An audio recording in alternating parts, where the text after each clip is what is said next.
último módulo de este curso de capacitación docente 2022, el AMAUTA, rumbo a sus bodas de oro, 1977-2027. El tema a abordar hoy día, colegas, es el siguiente, ¿no?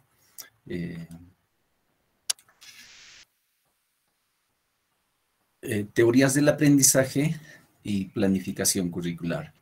Vamos a hablar de algunas teorías que sustentan el aprendizaje de acuerdo al Currículo Nacional de la Educación Básica y algunos aspectos también todavía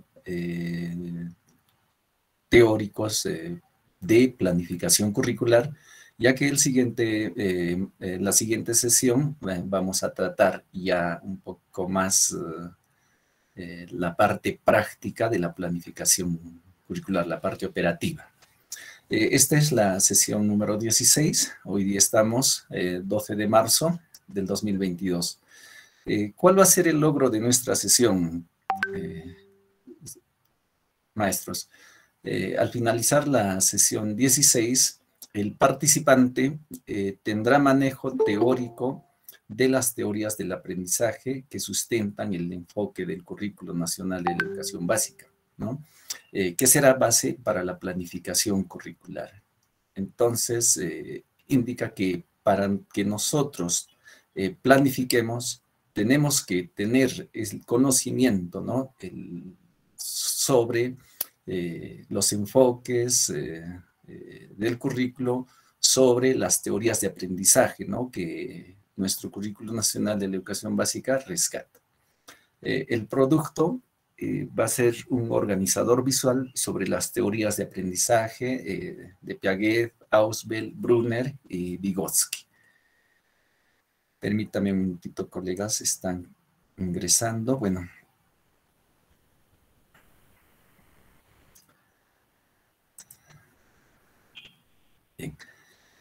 Bien. Para hoy día tenemos también algunas normas para la interacción. Vamos en primera instancia, a mantener el micro y el video apagados mientras no sea necesario su uso, ¿no? Y cuando tengamos la necesidad de repente comunicarnos, lo habilitamos, ¿no? Entonces, de esa forma vamos a usar el micro y el video. Las participaciones deben ser propositivas, ¿no? Entonces aquí pedimos que no nos quedemos solamente en una observación, sino que también desde nuestra experiencia, desde nuestros saberes, proponer, ¿no? Debemos proponer. Yo pienso que esto debe ser de esta forma de repente, ¿no? Entonces nuestras participaciones deben ser propositivas. Luego, nuestras respuestas las vamos a, en la mayoría de casos, enviar a través del chat de la plataforma Meet, ¿no? Entonces, esa va a ser la forma en que vamos a pedir que participemos, ¿no? Claro que si es necesario, no está, ¿qué les digo?, prohibido que podamos hacer uso del audio y del video, ¿no? Entonces, pero en la mayoría de casos, de forma general, vamos a usar el chat de esta plataforma. También una cuarta norma para la interacción de hoy día es que cada uno de nosotros, en lo posible, también compartamos nuestros saberes, ¿no? Entonces, esas son las normas para el día de hoy. Bien. Continuemos. Antes de empezar, vamos a tener que resolver nuestra pruebita de entrada. El enlace en estos instantes vamos a compartir por el chat y tenemos ¿no?, una duración de 15 minutos para 4 preguntas. Así que, por favor, vamos a compartir a través del chat nuestro formulario.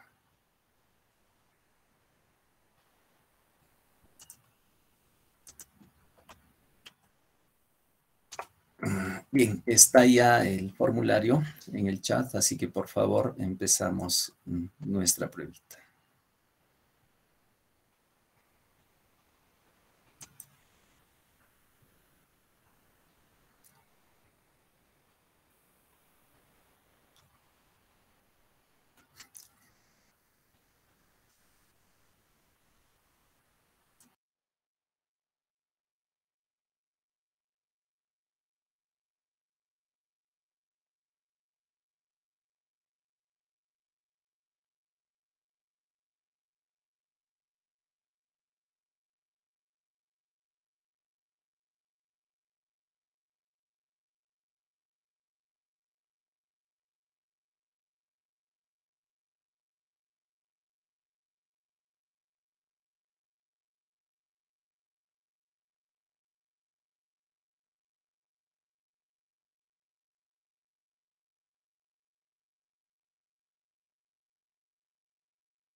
Profesor, buenas tardes. Disculpe, ¿me puede mandar el link de la prueba de entrada?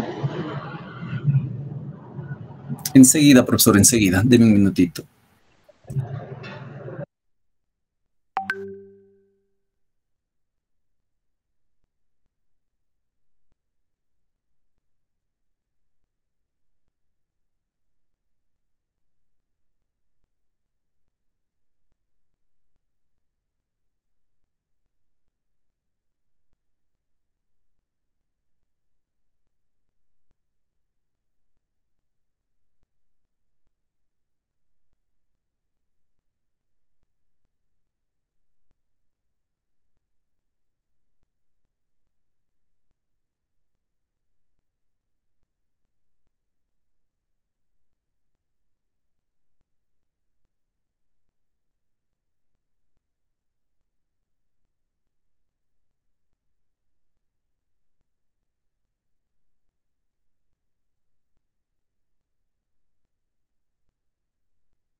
Bien, maestros, hemos concluido con esta parte, así que iniciaremos.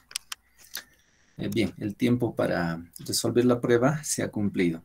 Si alguien tuvo alguna dificultad o no ha accedido, me pide por favor, le enviamos el link nuevamente. Bien, compartiremos pantalla.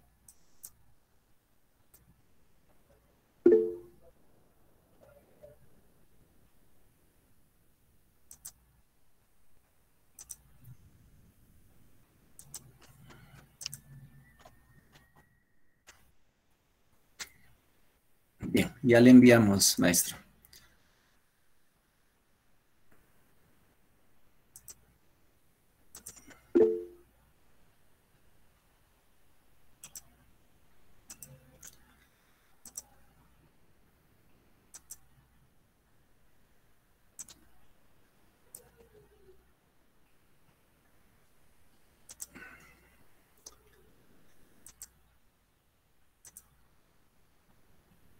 Bien, continuemos. Algunos colegas seguramente van a estar regularizando la evaluación, pero sigamos. Bien, a ver, recuperemos algunos saberes previos con que contamos, ¿no? Respondamos, colegas, por favor, a través del chat. La primera pregunta dice, ¿cuál es el enfoque curricular del Currículo Nacional de Educación Básica? Esperamos su respuesta.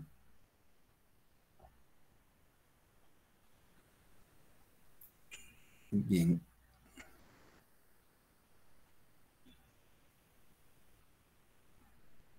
Veamos el chat. La segunda respuesta, ¿bajo qué enfoque trabajamos nuestra planificación y ejecución curricular?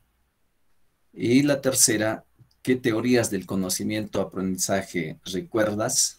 Entonces, podemos responder a la pregunta que veamos por conveniente para que sea un poquito más ágil.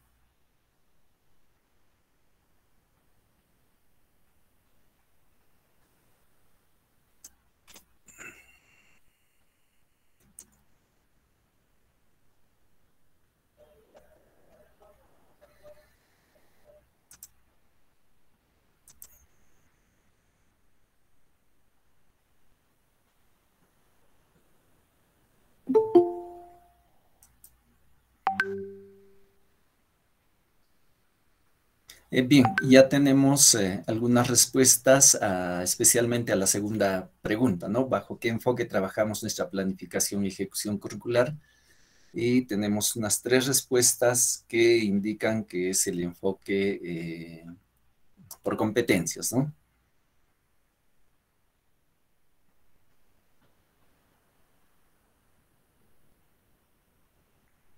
Bien, la primera pregunta, colegas, se refiere al enfoque socioconstructivista, ¿no?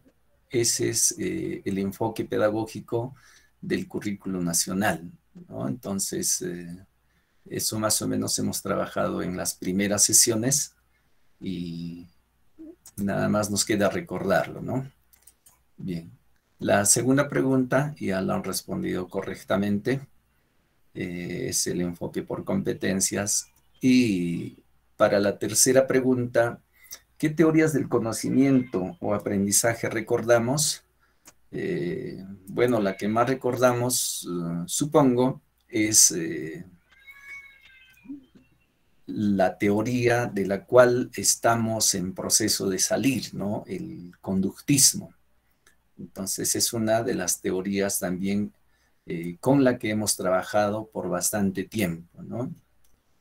También tenemos el constructivismo, por ejemplo, el socioconstructivismo, el que actualmente estamos trabajando, y hay algunas más, ¿no? Entonces, a eso se dirigía nuestra pregunta. Bien, vamos a compartir en pantalla completa y pasamos a desarrollar. Bien, primeramente vamos a tratar sobre la teoría cognitiva de Jean Piaget, ¿no? que en resumidas palabras lo conocemos como desequilibrio cognitivo o conflicto cognitivo. Él más usaba la palabra Profesor, no se escucha. desequilibrio cognitivo. Bien, deme un minuto, por favor. Vamos a ver. Vamos a aumentar el volumen. Estamos con volumen. Estamos al máximo.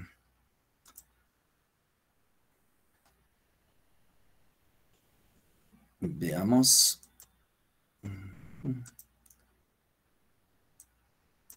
Bien, ahora sí todo tenemos al máximo. Ahora, maestros, de repente se escucha mejor. ¿Hemos mejorado en el audio?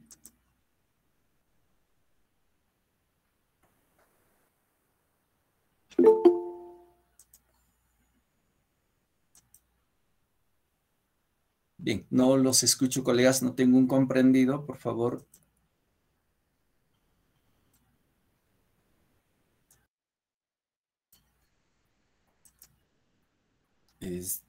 Señor director, profesor Jorge, ¿tenemos audio? ¿Nos escuchamos?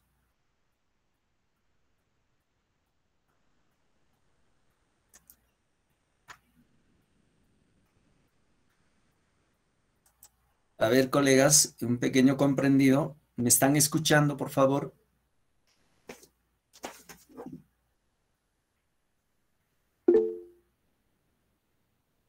Bien, tenemos una confirmación, colegas, por el chat de que sí nos estamos escuchando. Sigamos. Bien, decíamos, ¿no?, que Piaget utiliza más el desequilibrio cognitivo, ¿no? Porque vamos a ver justamente por qué, ¿no? Dice, Piaget concibió un modelo que define la forma en que los seres humanos confieren un sentido a su mundo al obtener y organizar la información, ¿no? Información, en este caso, se refiere a las nuevas experiencias que va adquiriendo un niño, una persona, ¿no?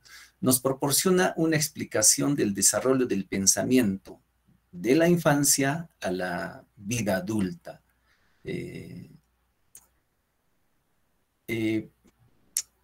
La meta principal de la educación, dice Piaget, es crear hombres que sean capaces de hacer cosas nuevas, no simplemente de repetir lo que otras personas u otras generaciones han hecho, ¿no? La meta principal es crear hombres que sean creativos, inventores y descubridores. Esa era una de las principales preocupaciones de Piaget, ¿no? Una segunda meta de la educación es la de formar mentes que sean críticas y que puedan verificar y no aceptar todo lo que se les dice o se les ofrece, ¿no?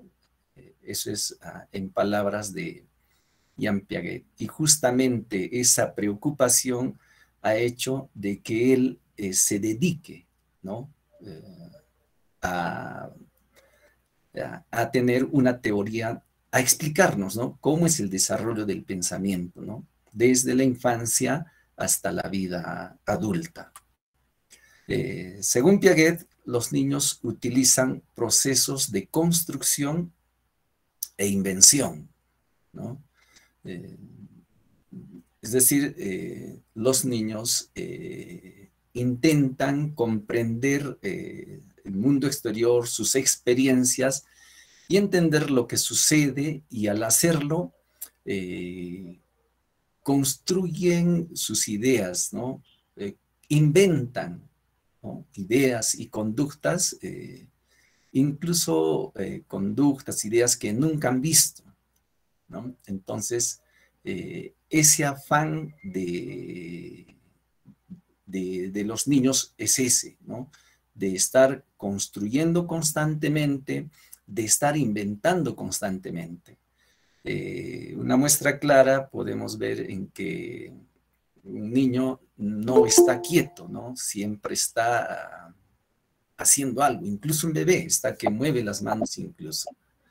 Luego, podemos decir también que un niño de 7 años, si le damos un conjunto de pelotas de diferente tamaño, de diferente diámetro, este niño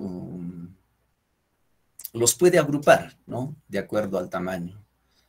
Sin embargo, un niño menor de 4 o 5 años no puede realizar esta actividad, ¿no? Pero cuando tenga 7 años, sí lo va a poder hacer, incluso si es que nunca ha visto esta clasificación, ¿no? Él, por naturaleza, va a construir e inventar, en este caso, sus aprendizajes, ¿no? La información. Entonces, esa es una forma en que los niños utilizan los procesos de construcción e invención. Piaget explica que la conducta y pensamiento de todos los individuos pasa por estas etapas definidas, ¿no? En las cuales su secuencia no varía. Una se da a continuación de la otra, ¿no?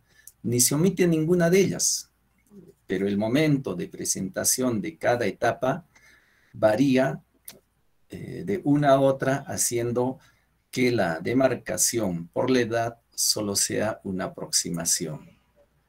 Él nos da a conocer 4 etapas, ¿no? En la que, del desarrollo de conducta y pensamiento de los individuos, ¿no? Cada etapa se basa en la etapa anterior, ¿no? Por eso son las etapas secuenciales, dice, ¿no? Y también una etapa constituye la base para la etapa siguiente, para la etapa posterior.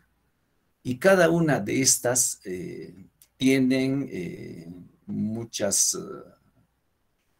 facetas, muchos estadios, ¿no? Entonces, esta parte de Piaget seguramente muchos lo hemos estudiado en nuestra formación inicial como maestros, en psicología educativa o, bueno, hay otro curso que le llaman psicología evolutiva, ¿no? Entonces, de repente ya en algo estamos familiarizados o estamos recordando. Según Piaget, la representación personal o el esquema, ¿no? El esquema mental del mundo se hace más compleja, absoluta y realista en cada etapa del desarrollo.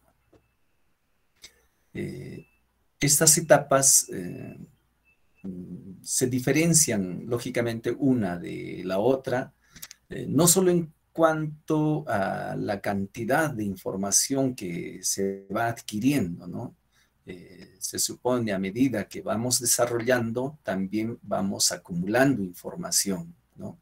Sino también en cuanto a la calidad de los conocimientos, ¿no? Y la comprensión de la misma. Entonces, estas etapas son secuenciales, ¿no?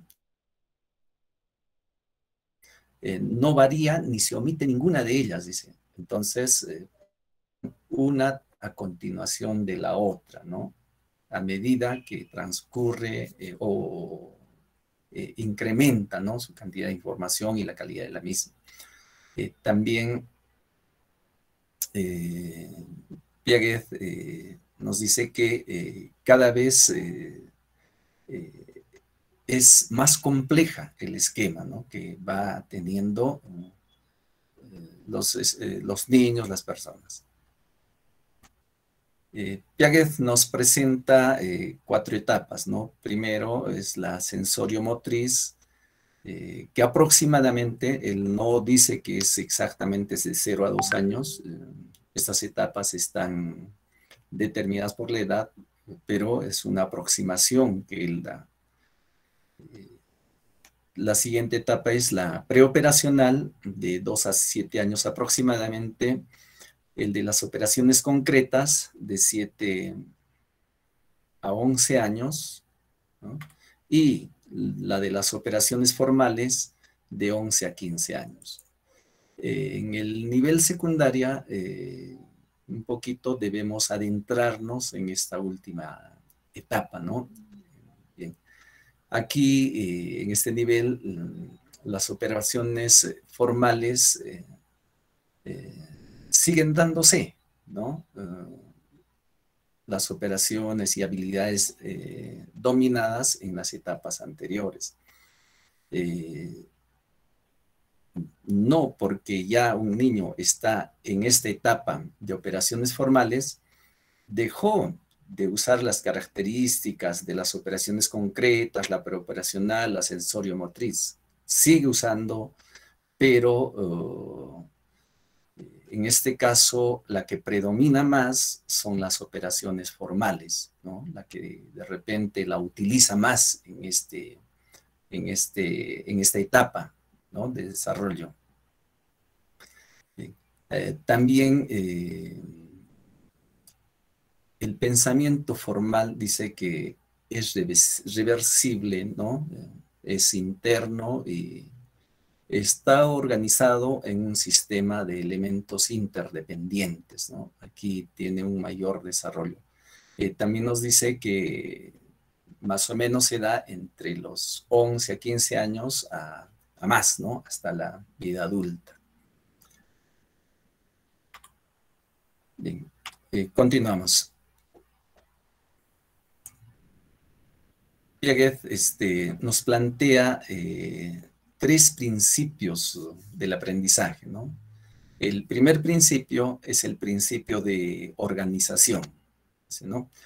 Las personas nacen con la tendencia de organizar sus procesos de pensamiento en estructuras psicológicas o sistemas para comprender y relacionarse con el mundo. Las estructuras simples se combinan y coordinan continuamente para perfeccionarse y con ello ser más eficaces. Piaget denomina a estas estructuras esquemas, ¿no? Y en su teoría son los bloques básicos de construcción del pensamiento. Son sistemas organizados de acción o pensamiento que nos permiten hacer representaciones mentales, ¿no? Bien. Aquí nos dice que nacemos con esa tendencia de organizar sus procesos de pensamiento. Cada contacto nuevo, de repente, cada experiencia, cada aprendizaje, nosotros tendemos a organizarlo inmediatamente en nuestros esquemas mentales. Aprendemos algo y tenemos que hacer que este aprendizaje ancle, ingrese en nuestros esquemas, ¿no? Entonces, ese es un principio con el cual todos nacemos. Inmediatamente tendemos a organizar, ¿no? Bien, vayamos de repente al siguiente principio, ¿no? El principio de adaptación.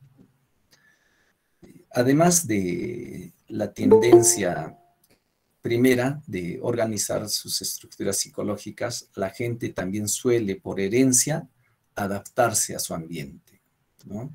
Entonces tenemos un primer principio de tratar de organizarnos, que es innato, y el otro de adaptarnos, que también es por herencia, ¿no?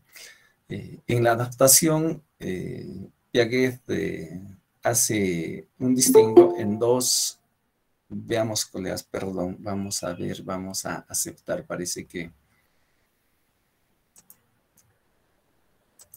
están ingresando, colegas.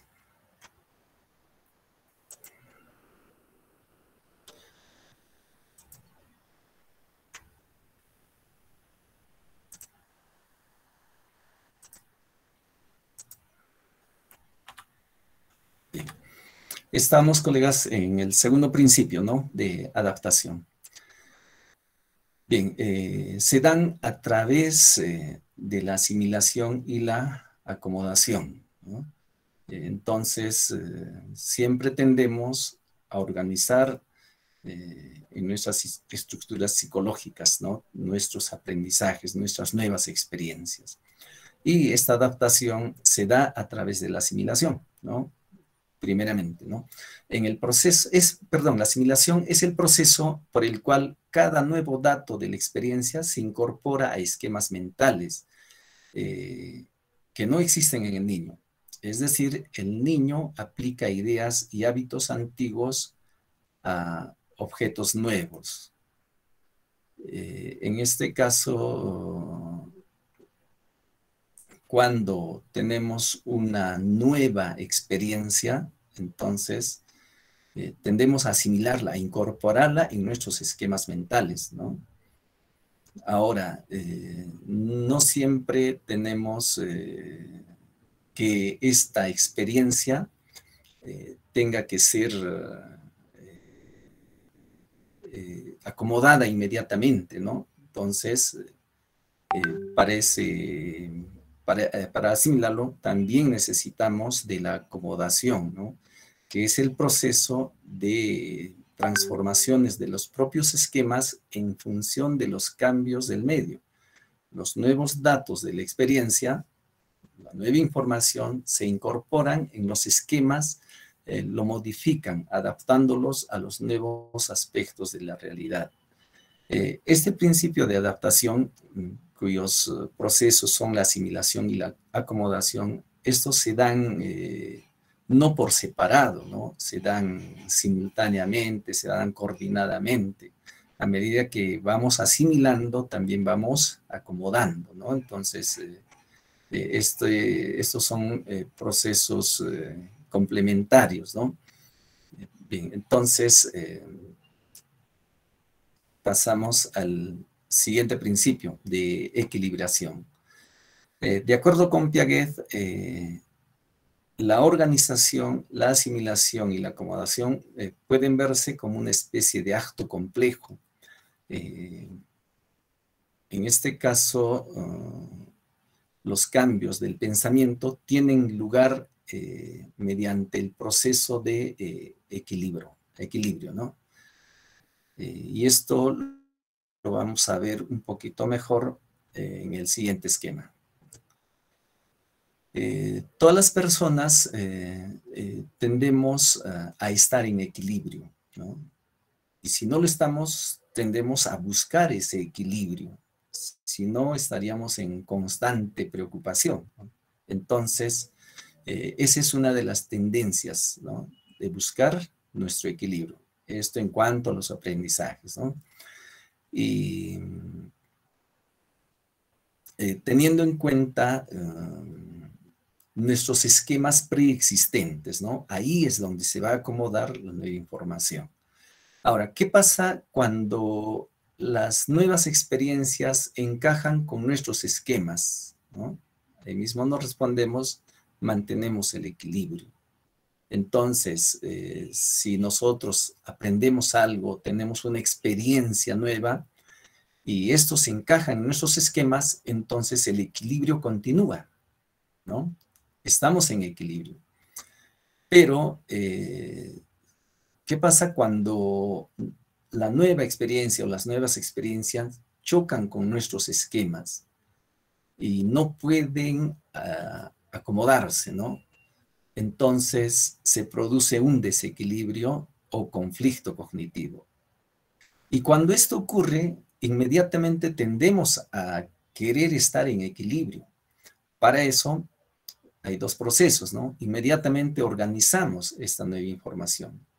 Y si no es posible, entonces nos adaptamos, ¿no? A través de la asimilación y la acomodación, ¿no? Y para conseguir nuevamente el equilibrio. Entonces, este desequilibrio lo superamos a través de la adaptación, ¿no? Bien, hasta aquí maestros, esta parte de recuerdo, porque seguramente sabemos también algo, lo usamos permanentemente, esta teoría de Piaget. Pasamos. Teoría del aprendizaje significativo de Ausubel. ¿En qué consiste? ¿Alguna idea, colegas, por el chat? A ver. Teoría del aprendizaje significativo de Ausubel. Más o menos, ¿en qué consiste? ¿A qué da importancia Ausubel en su teoría?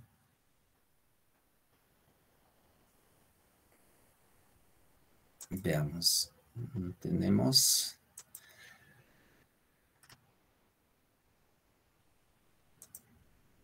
Bien, a ver si utilizamos el chat.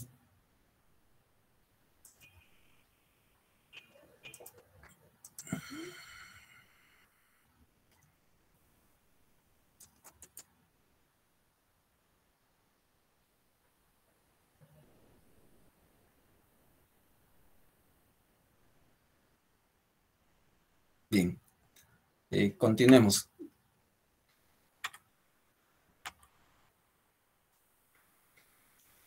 Según la teoría que plantea Ausubel, el aprendizaje de las personas,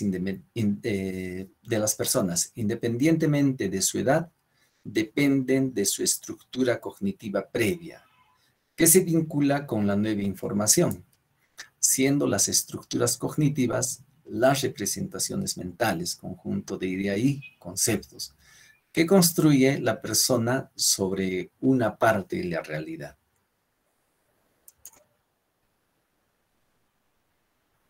Bien, aquí Ausubel nos da a conocer la importancia, ¿no?, de la estructura cognitiva del estudiante, ¿no?, de la importancia de los saberes previos que tiene el estudiante.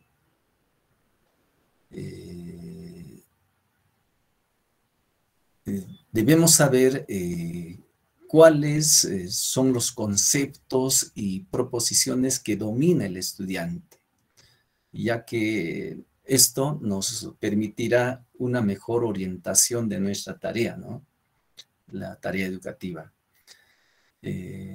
También aquí podemos rescatar de que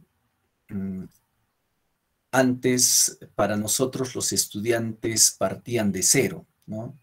Todos tenían los saberes previos, todos partían en igualdad de condiciones, ¿no? Y lo que hacíamos era, empezamos a trabajar y pensando de que todos tienen los mismos aprendizajes previos, ¿no? Y partíamos de cero. Entonces, lo que no siempre es así.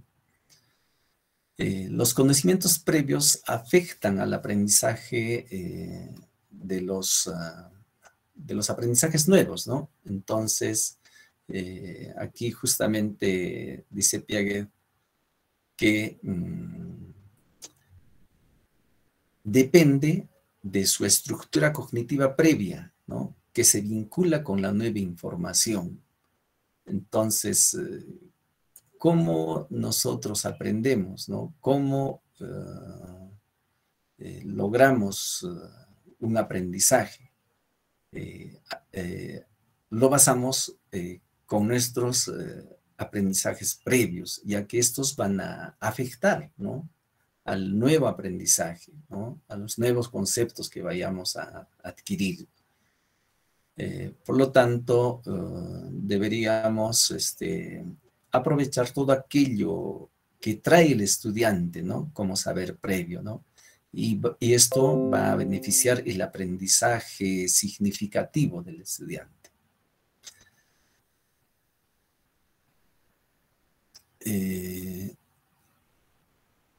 Aquí también podemos indicar que el aprendizaje de los nuevos conocimientos se basa en lo que ya es conocido con anterioridad por el estudiante, ¿no?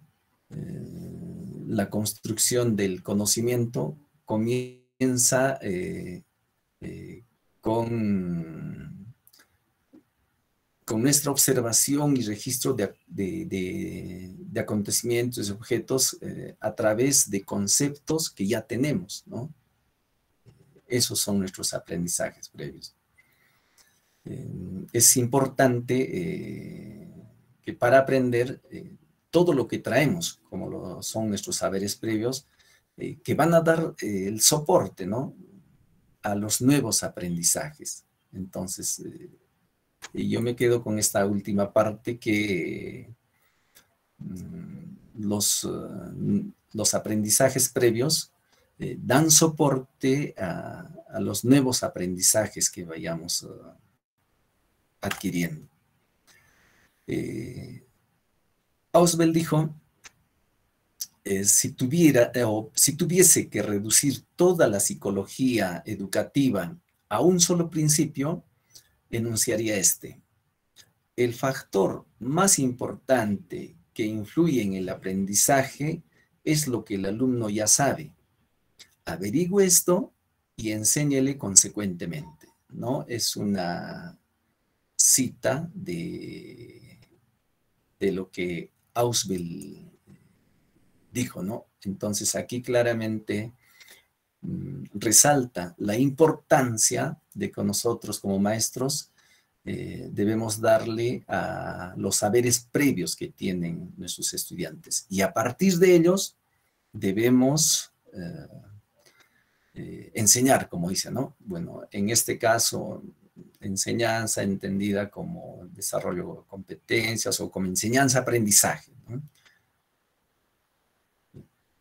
Los conocimientos previos afectan al aprendizaje de los nuevos conceptos. Por lo tanto, deberíamos aprovechar todo aquello previo que tiene el estudiante para beneficiar el aprendizaje significativo. ¿Qué es un aprendizaje significativo? Veamos.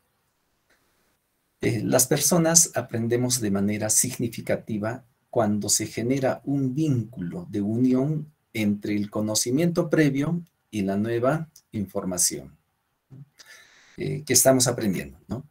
Y una vez aprendido, pasa a retenerse en nuestras estructuras cognitivas, de modo que posteriormente se puede relacionar con nuevas informaciones. Por lo tanto, los conocimientos previos tienen el papel de punto de anclaje con las nuevas informaciones. Entonces, vemos aquí que el aprendizaje significativo tiene que ver mucho con los saberes previos, ¿no? Y justamente los saberes previos son el anclaje que dice, ¿no?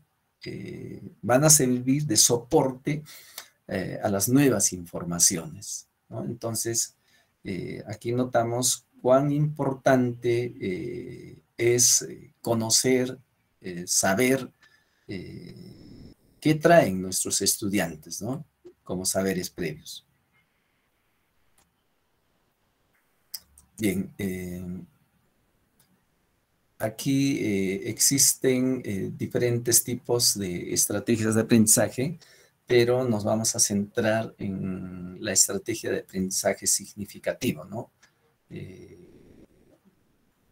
Y Ausubel dice que tiene tres condiciones fundamentales, ¿no? Uno, que el material del contenido de aprendizaje debe ser potencialmente significativo desde el punto de vista lógico, ¿no? Aquí ya Ausubel nos dice que nosotros para el proceso de enseñanza-aprendizaje usamos materiales, ¿no? Y ese material de aprendizaje debe ser potencialmente significativo desde el punto de vista lógico, ¿no? ¿A qué se refiere, no? A que las características de este material, ¿no? Las características que debe tener este material que usamos,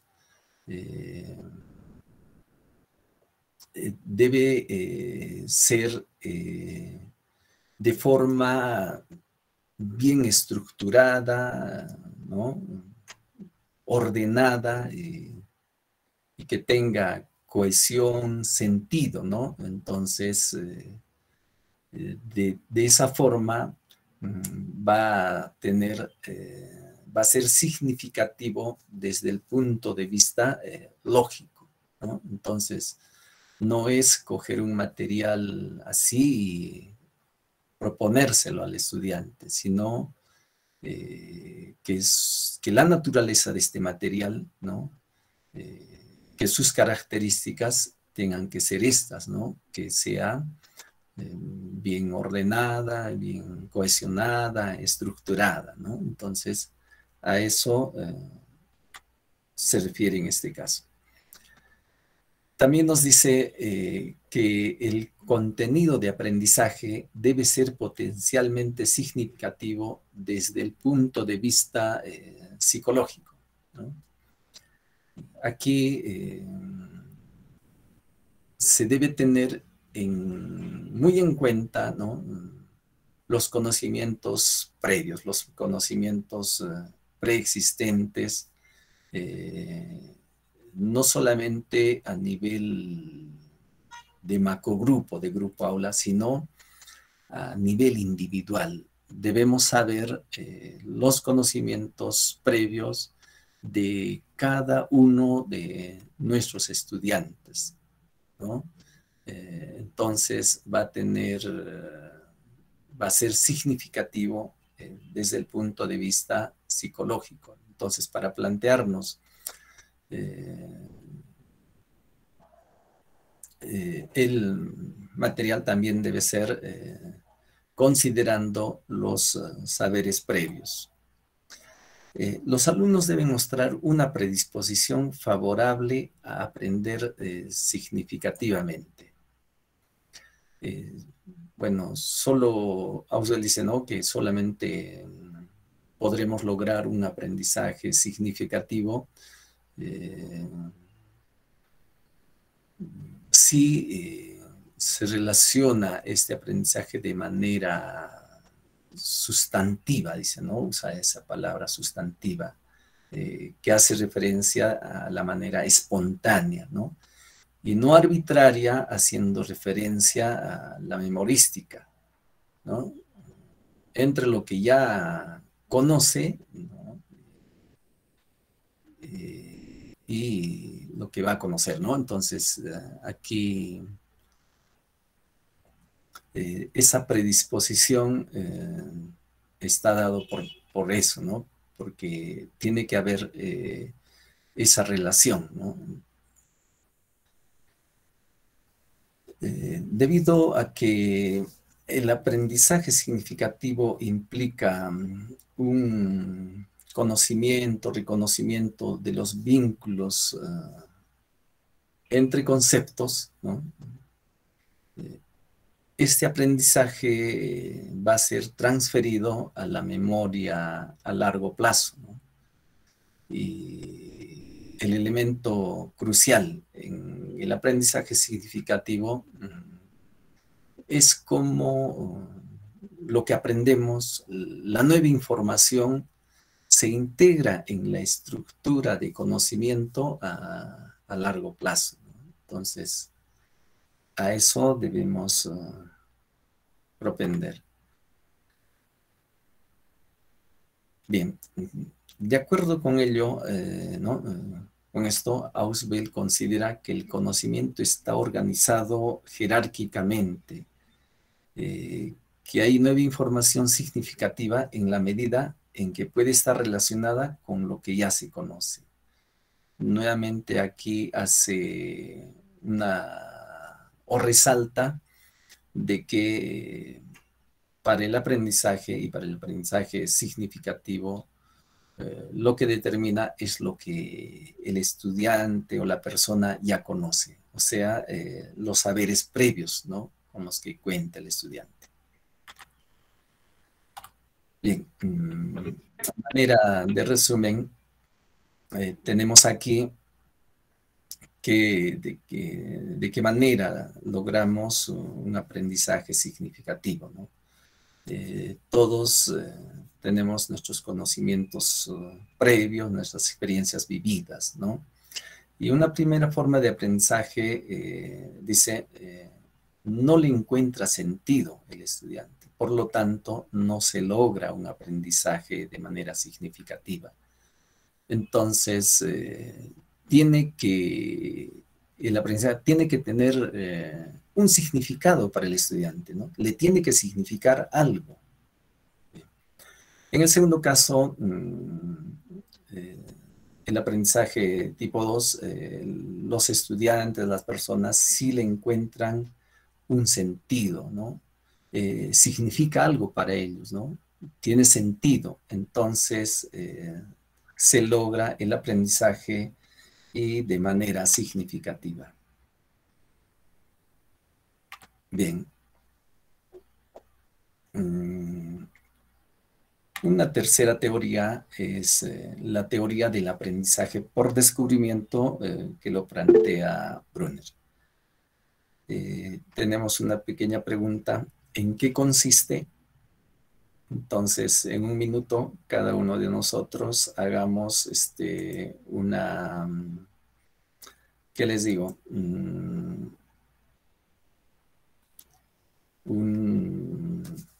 Demos una respuesta, ¿no? ¿En qué consiste la teoría del aprendizaje por descubrimiento de Brunner?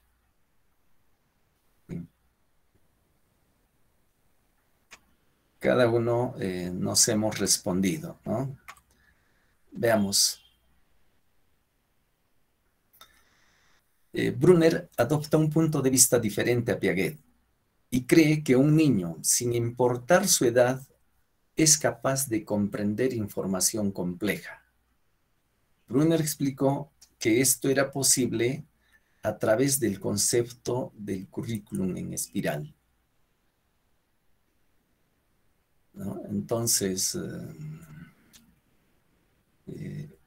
un niño, ¿no?, dice, no interesándonos qué edad tiene, es capaz de comprender información compleja, ¿no? Y Brunner explica esto usando el término, el concepto de currículum en espiral. Esto nos trae inmediatamente hacer una relación con nuestro trabajo y también con lo que plantea el currículo nacional, ¿no? Entonces, el currículum será en espiral, el currículo nacional. Nuestros niños aprenderán o comprenderán información compleja sin importar la edad. Un niño de inicial, de primaria, de secundaria. Entonces, si vemos el currículum, los niños de inicial trabajan competencias, claro que en menor cantidad, ¿no? Esas mismas competencias las vuelve a trabajar en primaria y en secundaria. Entonces, ahí está la idea de currículum en espiral, ¿no?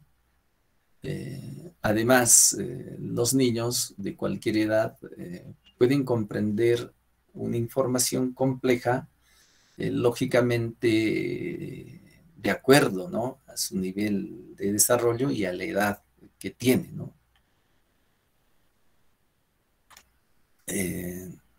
Dice también que, por lo tanto, los sujetos recibirían una enseñanza con aumento gradual, ¿no? De ahí la analogía con la espiral. Entonces, ese aumento gradual también tiene bastante relación con nuestro trabajo y con el currículo nacional, ¿no? si nosotros vemos los estándares de aprendizaje, que son descripciones de las competencias en niveles de complejidad creciente, entonces aquí está, ¿no? Con aumento gradual, ¿no? Entonces, también podemos decir que la estructuración de la información para que las ideas complejas puedan enseñarse primero a un nivel simplificado, ¿no? A un nivel básico, y luego volver a revisar o a trabajar, ¿no? En niveles más complejos, ¿no? A medida que va pasando de grado y a medida que también tiene más edad, ¿no? Entonces, a eso hace referencia, ¿no? También nos dice que Brunner propone que los estudiantes, que los alumnos construyan su propio conocimiento y lo hagan mediante la organización y categorización de la información, mediante un sistema de codificación. Brunner dice que la forma más efectiva de desarrollar un sistema de codificación es cuando el estudiante, el niño, lo descubre, ¿no? En lugar de que otra persona o el profesor sea quien le proporcione, ¿no? Entonces, el niño tiene que descubrir, por lo tanto, también su teoría justamente trata eso, ¿no? Del aprendizaje por descubrimiento. El concepto de aprendizaje por descubrimiento implica que los estudiantes construyan su propio conocimiento por sí mismos, lo que también conocemos como el enfoque constructivista, ¿no? El papel del profesor en este caso, ¿no? En este proceso educativo, entonces no tendría que ser el preponderante, ¿no? Sino en este caso tendría ese rol que decimos de facilitador, ¿no? En los procesos de aprendizaje de los estudiantes, ¿no? Y quien tiene que tener el papel preponderante sean los niños, ¿no? Para que ellos construyan sus propios conocimientos por sí mismos, ¿no? En este caso deberíamos diseñar nuestras sesiones de tal forma que ayuden, ¿no? A los estudiantes a descubrir, ¿no? Sus propios aprendizajes, ¿no? Y para esto debemos darle a nuestros estudiantes, debemos preparar un material a nuestros estudiantes con la información que necesita, ¿no? Pero aquí nos sugiere Abel que ellos deben organizarlo y descubrirlos, ¿no? Entonces no hay que darle todo, hay que darle pautas, hay que darle acompañamiento, ¿no? Hay que darle esa, ¿qué les digo? Ese soporte, ¿no?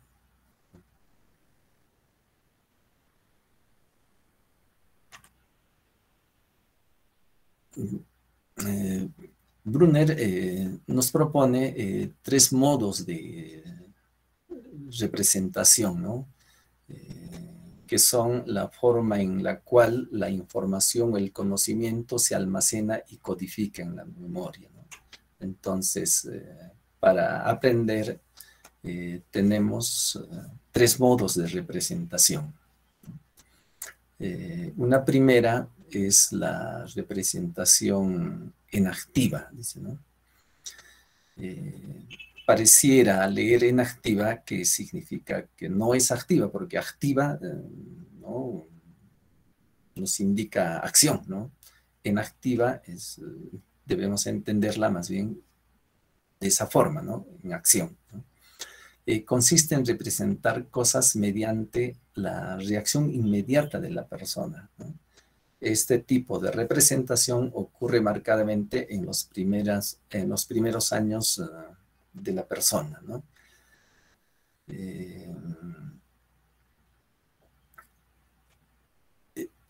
Este modo de representación que Ausubel hace referencia es el que aparece primero en los niños, en las personas, ¿no?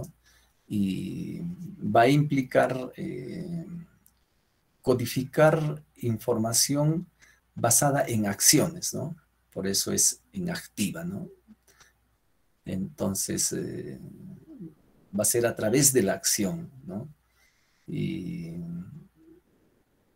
esto se da a través de la imitación, ¿no? De la manipulación. Está constantemente en actividad, imitando, manipulando objetos, actuando, ¿no? Como por ejemplo el baile, ¿no? O bailando, ¿no? Entonces, a través de estas actividades se produce la representación en activa, ¿no? Entonces, como dice, esto ocurre en los primeros años de la persona. Y él lo pone de 0 a 1 año, ¿no? Otro es la representación icónica, de 1 a 6 años, ¿no? Consiste en representar cosas mediante una imagen o esquema espacial, ¿no? Independiente de la acción. Sin embargo, tal representación sigue teniendo algún parecido con la cosa representada. La elección de la imagen no es arbitraria, ¿no? En este modo de representación, la información se almacena o aprendemos visualmente, ¿no? En forma de imágenes, ¿no? Entonces, o de representaciones mentales, ¿no? No las imaginamos, ¿no? Esto podríamos explicar de esta forma, ¿no? Cuando estamos aprendiendo un nuevo tema, es útil también utilizar diagramas, ¿no? O también algunas ilustraciones para, además de la información verbal, ¿no? Y esta va a complementar a esa información verbal, ¿no? Y la va a hacer más comprensible, ¿no? Más digerible, ¿no? Entonces, esta representación icónica será a través de, por ejemplo, videos, algunas imágenes, no sé, mapas conceptuales, mapas, fotos, ¿no? Entonces, de esa manera se da. Y nos indica Brunner que esta representación icónica se da entre 1 a 6 años. También nos plantea la representación simbólica, ¿no? Que consiste en representar una cosa mediante un símbolo arbitrario, ¿no? Que en su forma no guarda relación con la cosa representada. Por ejemplo, el número 3 se representaría icónicamente, ¿no? En la anterior forma de representación, por 3 bolitas, ¿no? Digamos. Mientras que simbólicamente basta con un dígito, ¿no? Que es el 3 en este caso. La representación simbólica mediante el lenguaje puede usarse para describir estados, imágenes y cosas. Lo mismo que sus relaciones mutuas, nos dice, ¿no? En esta última etapa que nos propone Brunner,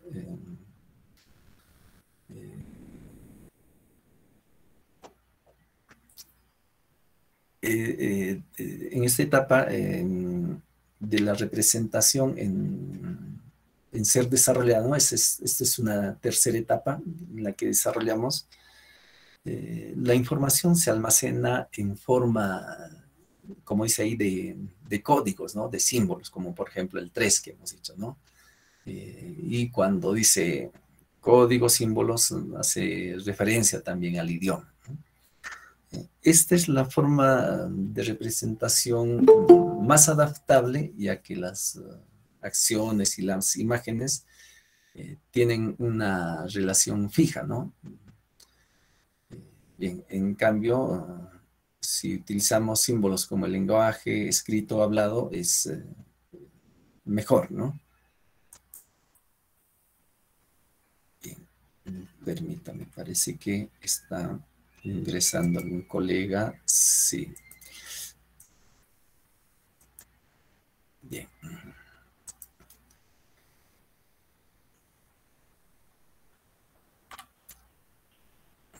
Bien, también resalta la importancia que tiene el lenguaje, ¿no? El lenguaje, dice, es importante porque mejora la capacidad para operar con conceptos abstractos. Brunner sostiene que el lenguaje puede codificar estímulos y liberar al individuo de las limitaciones de tratar solo con las apariencias, ¿no? Para proporcionar una cognición más compleja, ¿no? Más desarrollada, pero a la vez flexible. El uso de las palabras, ¿no?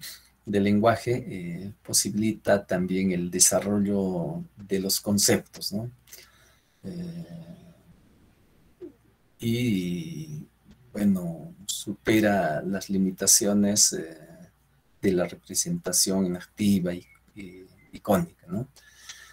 Básicamente, Brunner ve al niño como un solucionador de problemas, ¿no? Activo, ¿no? Inteligente desde su nacimiento, con habilidades similares a las de un adulto, ¿no? Entonces, de esa manera, ve al niño Brunner, ¿no? Como un solucionador de problemas. Brunner sostiene que toda teoría de instrucción debe tener en cuenta los siguientes 4 aspectos, ¿no? La predisposición hacia el aprendizaje. En este caso, hace referencia también a la activación, el mantenimiento y la dirección, ¿no? Cuando indica activación, también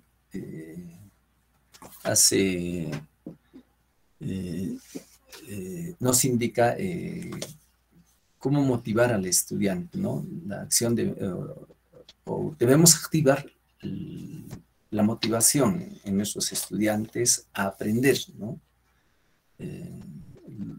Y que debe ser imaginativo en nuestros estudiantes, ¿no? Debemos tratar de activar esa motivación, esa imaginación, esa creatividad en nuestros estudiantes. El mantenimiento se refiere a que cuando hemos activado esa motivación, debemos tratar de mantener, ¿no? Esa motivación que hemos logrado a lo largo del aprendizaje. Entonces, eso hacemos cuando trabajamos en nuestras sesiones, ¿no? Motivamos y mantenemos esa motivación. Y la dirección hace referencia a que el aprendizaje sigue algunas secuencias, ¿no? En función a la complejidad de lo que de lo que se aprende, ¿no? De lo que estamos enseñando.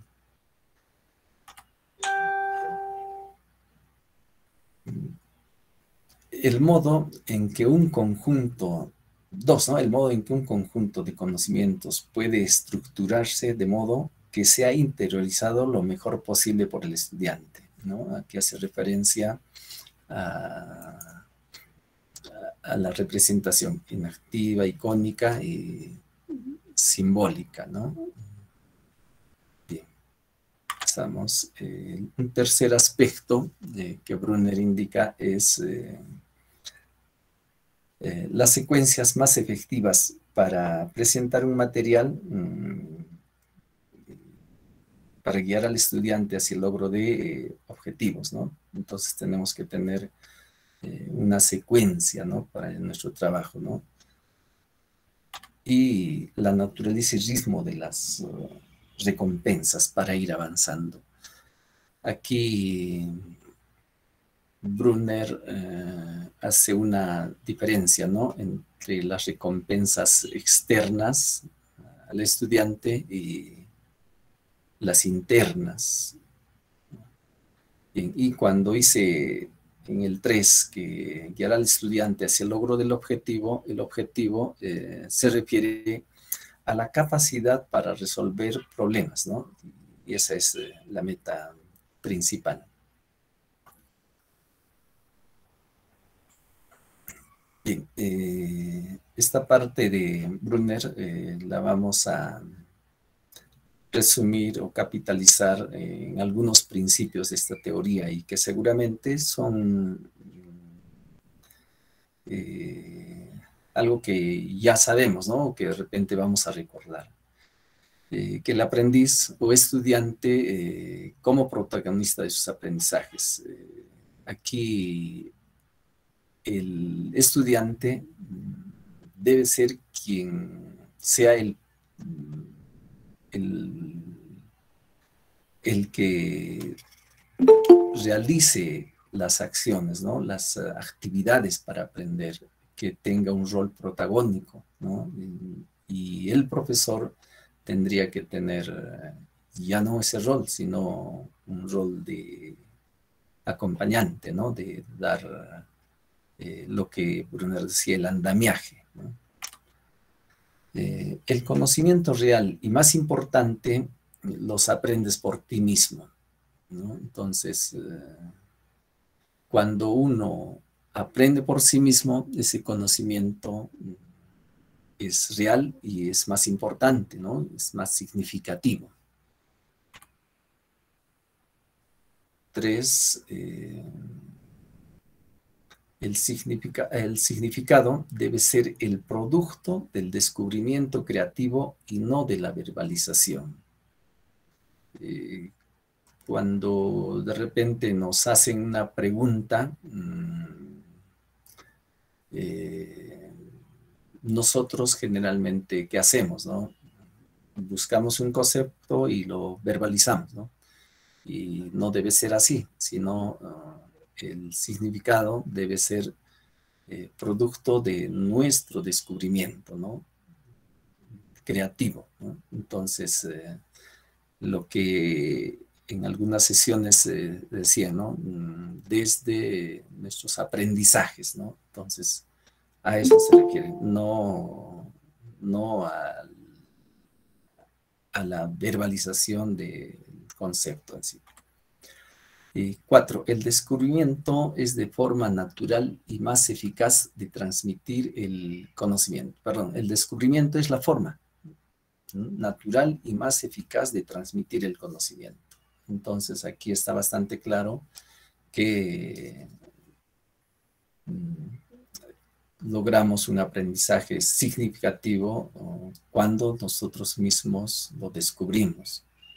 Y también para transmitirlo debemos propender a que el estudiante lo descubra, ¿no? No darle el conocimiento, ¿no? Y 5, el objetivo principal de la educación debe ser la capacidad para resolver problemas concretos que sirvan para la vida cotidiana. Entonces, ese es el objetivo principal de la educación, ¿no? La capacidad de resolver problemas concretos que sirvan con la vida cotidiana y que también se relaciona bastante con nuestro trabajo. Bien, hasta aquí, maestros. Permítame un minutito. Vamos a aceptar, creo que tenemos colegas en espera.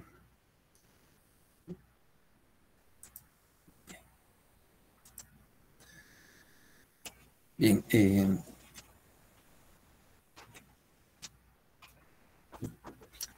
iniciamos con la teoría sociocultural del aprendizaje de Vygotsky, ¿no? ¿En qué consiste?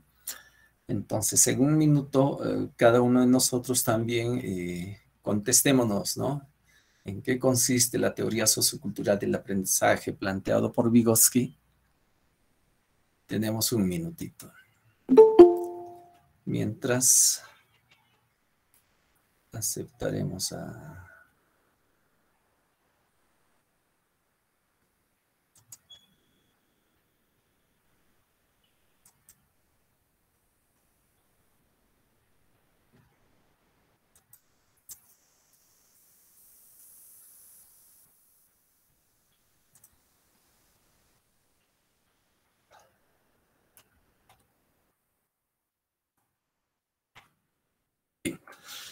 Entonces empezamos, colegas.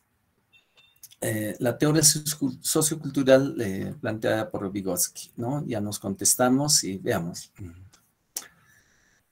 La teoría sociocultural surgió a partir del trabajo de Lev Vygotsky como respuesta al conductismo, ¿no? Él quiere o se da cuenta de que el conductismo no es lo mejor y justamente él trata, ¿no? Él propone, ¿no? Algo diferente del conductismo. Su idea principal se basa en la idea que la contribución más importante al desarrollo cognitivo individual proviene de la sociedad, ¿no? Por ahí el nombre mismo, ¿no? Vygotsky plantea que los padres, ¿no? Los parientes, los compañeros de estudio, ¿no? La sociedad y la cultura en general juegan un papel importante en la formación de los niveles más altos del intelecto, ¿no? Del funcionamiento intelectual, ¿no? Por lo tanto, el aprendizaje es un proceso social, dice, ¿no? Es un proceso social. Permítanme. Alguien está en espera.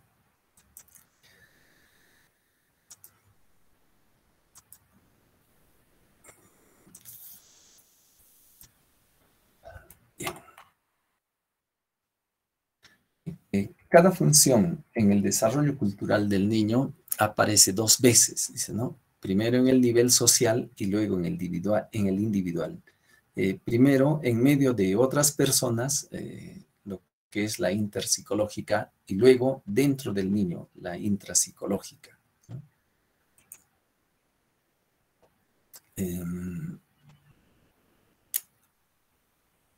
Aquí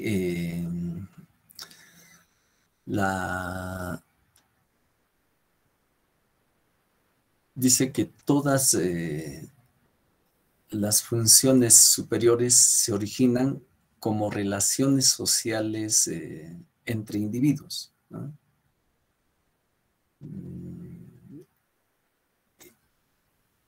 Y estas, ¿no? Primero se dan en la relación, en la interrelación de otras personas, ¿no?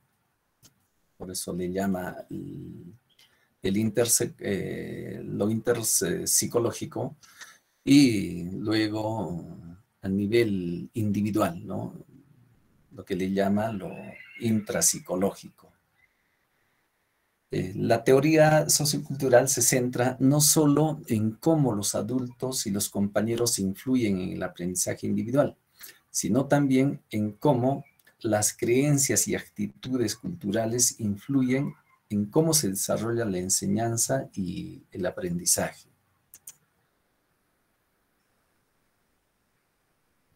Bien, aquí vemos que no solamente el entorno familiar, el entorno escolar desarrolla, ¿no?, el aprendizaje de los estudiantes, de los niños, de las personas, sino también las creencias, ¿no?, las actitudes culturales a la que pertenece, en este caso, una persona o el niño, influyen en cómo se desarrolla la enseñanza y el aprendizaje.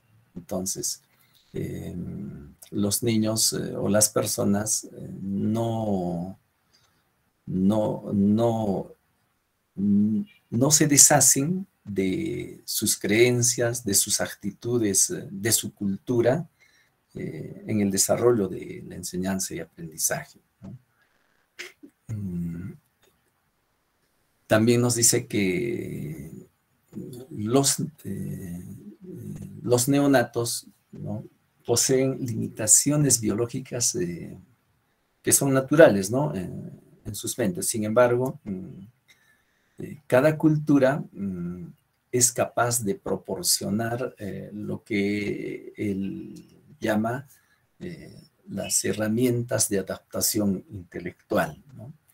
Entonces, en cierta forma, cada cultura determina, ¿no?, cómo va a aprender, cómo una persona aprende, ¿no? Y la misma cultura le da las herramientas necesarias para la adaptación intelectual. Pasamos a ver. Bien.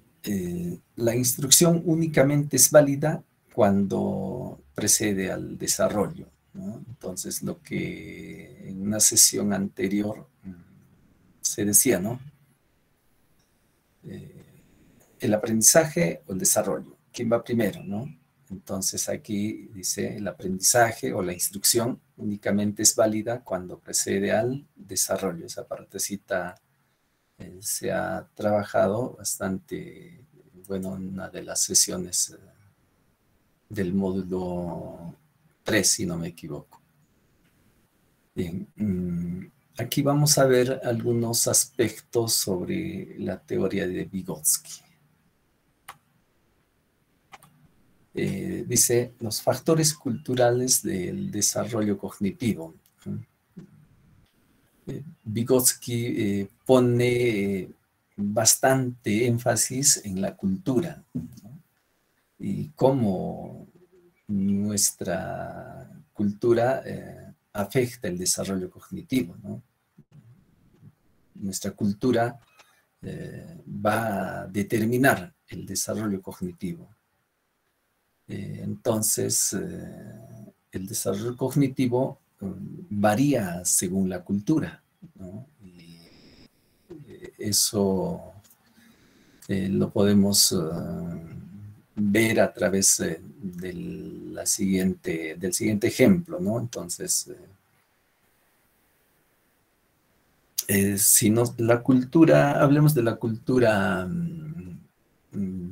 quechua, ¿no? Entonces, y la cultura aymara, por ejemplo. Entonces, la cultura es todo el conocimiento, ¿no? Todas la sapiencia que tienen ellos, la cosmovisión que tienen ellos. Entonces, cada una de las culturas. Entonces, no siempre son iguales, ¿no? Entonces, estas culturas van a determinar, ¿no?, el desarrollo cognitivo que vamos a tener. Entonces,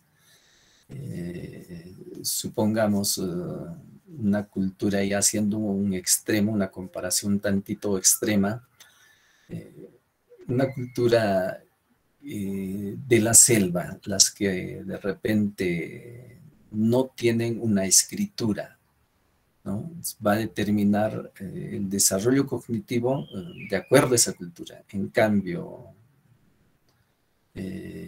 en una que tiene de repente no solamente un lenguaje hablado, sino escrito, también va a determinar nuestro desarrollo cognitivo. Dos, los factores sociales del desarrollo cognitivo, ¿no? ¿Cómo considera Vygotsky? Le da también ese énfasis, ¿no? A los factores sociales, no solo a lo cultural, sino a lo social, ¿no? Ya que lo social contribuye al desarrollo cognitivo. El desarrollo cognitivo se debe ¿no? a las interacciones en la sociedad, a las interacciones sociales, ¿no?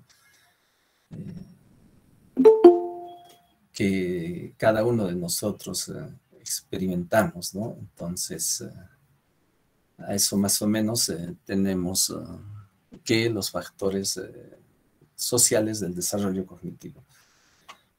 También dice el papel del lenguaje en el desarrollo cognitivo. Vygotsky resalta también no solamente lo social, lo cultural, sino el papel del lenguaje, ¿no? El papel que juega el lenguaje en el desarrollo cognitivo. Dice que también el pensamiento y el lenguaje son sistemas separados al inicio de nuestra vida, ¿no? Y que más o menos al promediar los 3 años esto se fusiona, ¿no? Fruto del cual tenemos el pensamiento verbal, ¿no es cierto? El lenguaje interior, ¿no? Bien. El siguiente, colegas, tenemos que el papel del adulto en el desarrollo cognitivo. De acuerdo a Vygotsky, los adultos son un factor importante para el desarrollo cognitivo, ¿no? Ya que los adultos también transmiten cultura, ¿no? Transmiten lo que él dice, esa herramienta cultural de adaptación, ¿no? Y que los niños internalizan, ¿no? Incluso los adultos cercanos o la familia son los primeros con los que tiene contacto, ¿no? Y es un factor muy importante para el desarrollo cognitivo. Permítame, parecía que estaba ingresando. Bueno.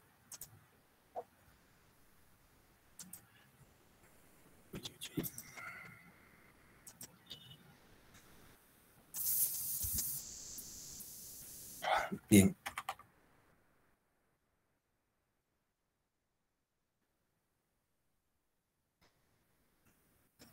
Con la finalidad, colegas, de tener una comprensión un poco mejor de la teoría de Vygotsky sobre el desarrollo cognitivo, es necesario que veamos algunos conceptos fundamentales, ¿no? El otro más experto y la zona de desarrollo próximo. Veamos, ¿a qué se refiere cuando Vygotsky hace referencia o habla del otro más experto, ¿no? Este concepto se explica por sí mismo, ¿no? Hay una persona, ¿no? Puede ser mayor, puede ser el profesor, o puede ser también una persona igual que él, ¿no? Pero que este otro tiene una mejor comprensión del nivel o un nivel de habilidad más alto que el alumno, ¿no?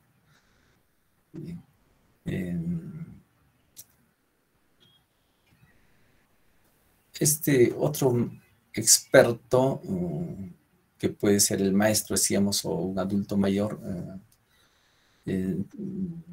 no siempre es él, ¿no? Muchas veces puede tratarse de de algún compañero, una persona de la misma edad, ¿no? Y por qué no decirlo hasta de menor edad, pero que posee mayor habilidad o mayor conocimiento o experiencia respecto a algo específico, a algún tema específico, ¿no?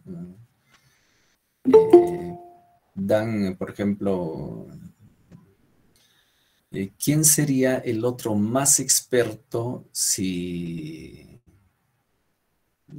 por ejemplo, acerca de los grupos musicales de moda, ¿no? El abuelo no lo va a hacer, el padre de repente tampoco, ¿no? Entonces, el profesor tampoco, ¿no? Entonces, ¿quién va a ser ahí? De repente, un compañero, ¿no? Entonces, que de repente sepa un poco más sobre grupos musicales, ¿no? También últimamente se habla de no solamente de personas, ¿no? El otro más experto, ¿no? Actualmente de repente hay sistemas computarizados, ¿no? Para apoyar los procesos de aprendizaje o de capacitación. Entonces, también podemos considerar a ellos como el otro más experto, ¿no? Hay tutores electrónicos, lo que decimos, ¿no? Bien. Aquí tenemos otro, perdón, la zona de desarrollo próximo. No es otra cosa que la distancia entre el nivel real de desarrollo determinado por la capacidad de resolver independientemente un problema y el nivel de desarrollo potencial, ¿no? Determinado a través de la resolución de un problema bajo la guía de un adulto o en colaboración con otro compañero más eficaz, ¿no? En este caso,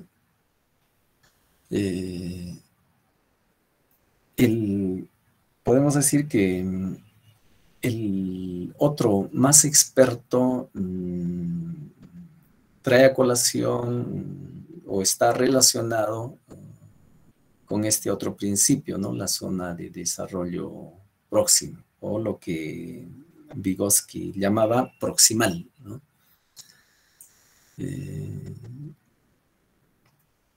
Este concepto de zona de desarrollo próximo es importante porque relaciona, ¿no? Es una relación con hace ver la diferencia entre lo que un niño puede lograr de forma independiente y lo que el niño puede lograr con la orientación o el apoyo de un otro experto, ¿no? De otra persona, ¿no? Más experta que él. También esta zona de desarrollo próximo es aquel área donde se debe instruir u orientar de manera más sensible al estudiante, ¿no? Para que desarrolle sus habilidades, ¿no? Y que esto va a ser base para el desarrollo de sus funciones mentales superiores, ¿no?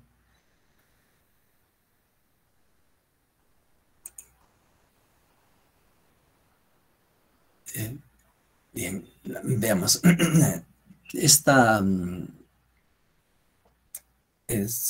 Estos son los dos conceptos bastante importantes que Vygotsky nos da, ¿no? El otro más experto, la zona de desarrollo próximo. También hay otro concepto, ¿no? El de mediación, ¿no? Que tiene que ver justamente con este concepto de la zona de desarrollo próximo. Considera que las funciones mentales superiores, como el pensamiento, la atención voluntaria y la memoria lógica, y la acción humana general, están mediados por herramientas y signos, ¿no? Bien. Hasta aquí, colegas, es la parte que corresponde a la teoría sociocultural de Vygotsky. Luego de esto, colegas, vamos a tener un pequeño receso de unos 10-15 minutos, por favor.